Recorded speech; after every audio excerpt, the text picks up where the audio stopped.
Ask, it will be given to you. Seek, and you will find. Knock, and the door will be open to you. Welcome to Orthodoxy Calling, reflections for those that ask, seek, and knock. My name is Father Jim Kordaris. I've been asked to share my path to the priesthood and the whole discernment of the calling. My path to the priesthood was a long and winding one. Looking back, I can see that every step along the way was just preparation for the next step and the final step. Growing up with the example of Father Anthony Kordaris of blessed memory as my priest, he was my spiritual father. He's my mentor for over 40 years, from baptism to ordination and beyond. That's been my greatest inspiration. But if I could be half the priest that Father Anthony was, I'd feel my service to the church was worthwhile. The first time I ever considered the possibility of the priesthood was one Sunday morning in church. I was a teenager sitting in the Sunday school section at St. Mary's Church in Minneapolis. We had a visiting priest offering the sermon that day, and I don't remember who he was or anything said except one thing. He turned his head to his right to face the children's section, and extending his arm in a sweeping motion toward the entire Sunday school, he said, "Maybe someday one of you will decide to become a priest." And a seed was planted. I spent a lot of time trying to discern if I felt a calling and what a calling would actually feel like. I prayed about it. As college approached, I told my parents that I was considering the priesthood, and they discouraged it, telling me that it's an extremely difficult career path, requiring lots of moving around and criticism from parishioners and parish councils. I listened to them, and then I decided to pursue a career in psychology with the goal of becoming a therapist. So after 4 years of studying psychology and a father telling me, study what you want, but be sure you're able to get a job, I walked across the campus and entered the business school to pursue an MBA. So I paid for those 7 years of study by working a variety of jobs, but mostly as a hotel bartender. I didn't realize it at the time, but this high-pressure job dealing with a variety of clientele, as well as countless co-workers, gave me a lot of experience in relating to others.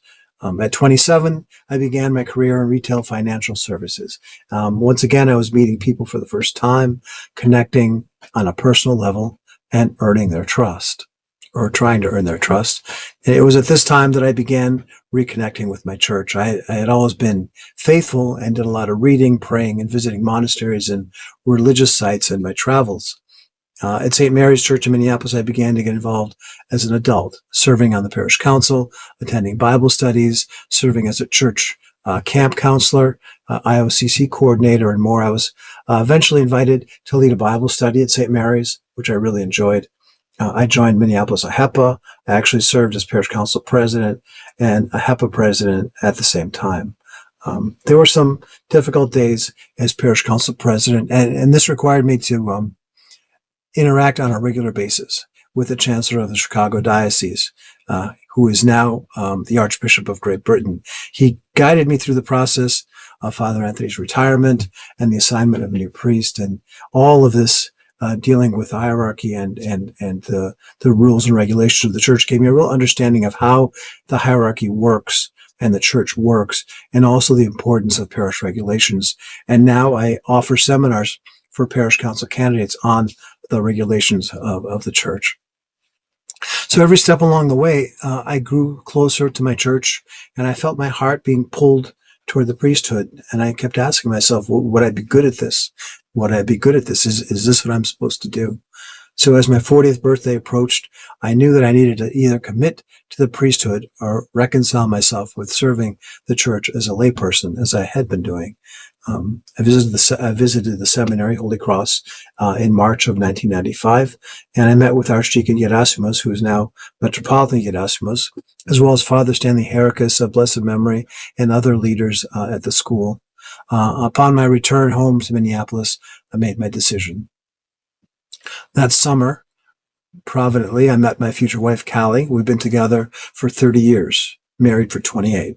I wasn't looking for a presbytera. I was looking for a partner in life. And she has been the greatest asset to my priesthood, a guiding voice, a good listener, offering good counsel. And she always helped me to stay on track. We have a teenage son, Christopher, who has a much better voice than I do, and he's learning Byzantine chant, helping out on Sundays at the church that I serve. We live in Cold Spring, New York, 60 miles up the Hudson River from New York City, just down the road from St. Basil Academy. I've been a priest since 1999, serving briefly as an assistant in Jamaica, Queens, and for a few years at Archangel Michael Church in Long Island. In 2003, I was appointed the Archdiocesan Director of Outreach and Evangelism, and in 2009, Stewardship was added to my responsibilities. I also served the parish of St. George on West 54th in New York City for 14 years, and I'm now serving another parish of St. George in Kingston, New York, about 90 miles up the Hudson from New York City. I have no regrets for the path my life has taken to the priesthood. I've been blessed with good mentors, a partner in ministry and my wife, fellow priests who become great friends and advisors, and countless parishioners and friends whom I've been privileged to serve. I wake up every morning looking forward to the challenges of the day. Thank you.